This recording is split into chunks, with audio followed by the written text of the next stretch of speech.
This interview is for information only and should not be considered as investment advice or a recommendation to buy shares in the company featured. Welcome to this Stock Box interview.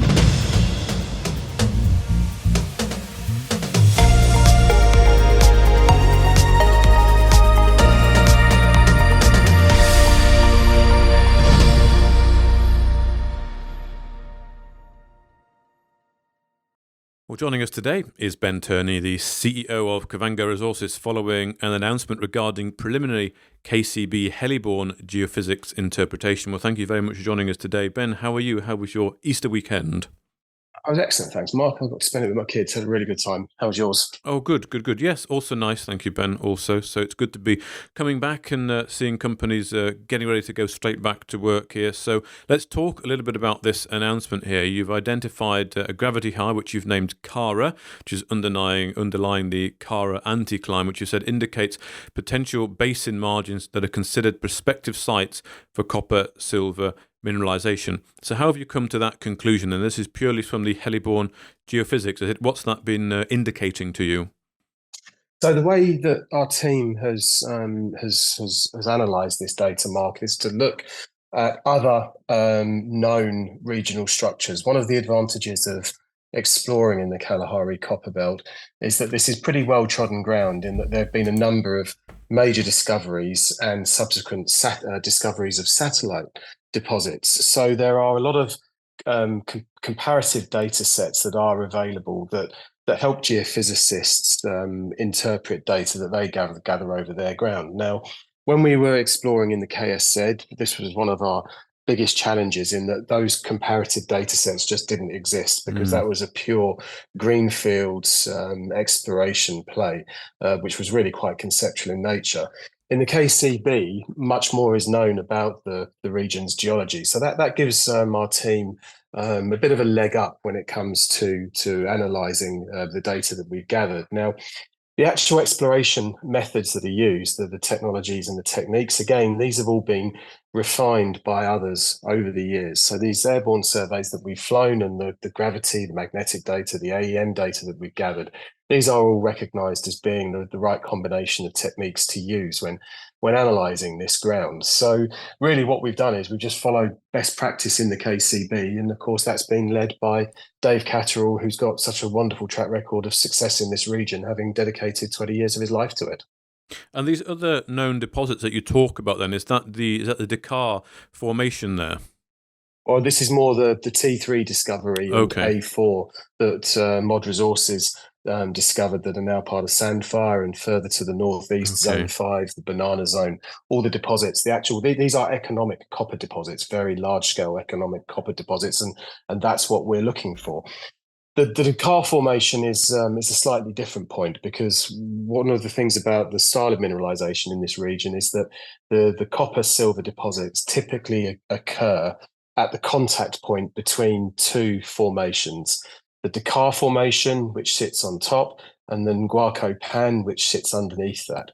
So we mentioned today in the ENRG data that we've been analysing, and that the drilling ENRG completed on the ground that we acquired from them last year, they encountered the lower Dakar as part of their drilling. Now, that's encouraging, because if you think about the Dakar formation, it starts nearer to surface where it hasn't been eroded away in the upper Dakar. You've then got the middle Dakar, and then at the bottom you've got the lower Dakar, and it's at the contact point between the lower Dakar and the Nguako Pan. That's where we're looking for copper mineralization. So the fact that we've got evidence of this lower Dakar running through what is now ground that we control, this is another encouraging indicator that we're looking in the right space. Okay, well, indeed, it's always very encouraging when you're comparing it to other projects, certainly active in an area which is well known for different deposits. Of course, that's a big part of exploration, is understanding that geology and a similar mineralization in the area.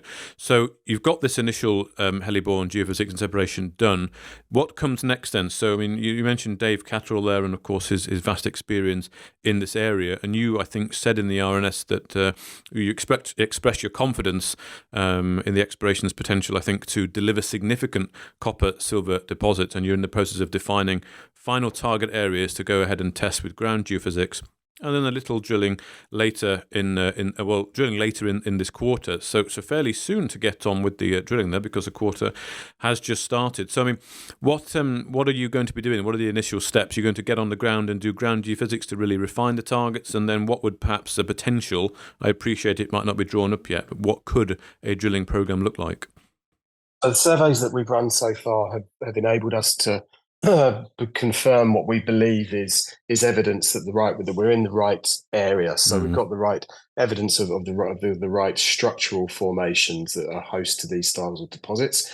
We've got clear evidence of the folding. Now, the folding is important, Mark, because these folds that have occurred in these formations, these are what really act as, or historically would have acted as, the traps, the barriers against which mineralization would have formed, these copper-silver deposits. So we're looking at the right structure. We've got the physical evidence of pathfinder elements as well. So we talk about this in the RNS, galena, we've got spalerites, and we have others as well that are quite encouraging, telling us that this looks like it is a copper mineralizing system. So what our next steps are to complete ground IP, so that's induced polarization surveys, and these are designed to look for potential chargeable bodies in the Earth's surface. So we're looking for more conductive bodies. The basic principle being that a metallic ore body will be a more conductive body forming in sort of natural surroundings. So what we're now looking for, now that we've identified the right structures, we've got what we believe look like the right trap zones. If we can then identify within those trap zones these chargeable bodies, they could potentially be copper mineralization. So once we've identified a number of these targets, we're then going to go and drill them, Mark. So our plan is to run quite an extensive drill campaign that we think will take about 7 or 8 months, with a view to making economic discoveries. We are here to find economic deposits. So not just to make a discovery, but economic discoveries.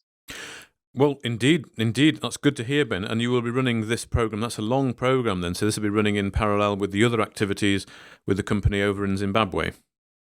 It will, yes. Okay. So we've got our team in Botswana who will be focused on managing this drill program, and meanwhile we'll continue with the drilling in Zimbabwe as well. So as we move sort of deeper into Q2 and then into the second half of this year, I think the news flow is really going to hot up in the company as we start to test more of our targets across the portfolio. Okay. Well, thank you very much for giving us that update today and for your time, Ben Turney, the CEO of Kavango Resources. Thanks for having me. If you enjoyed this interview, then give us a thumbs up, a like or a retweet.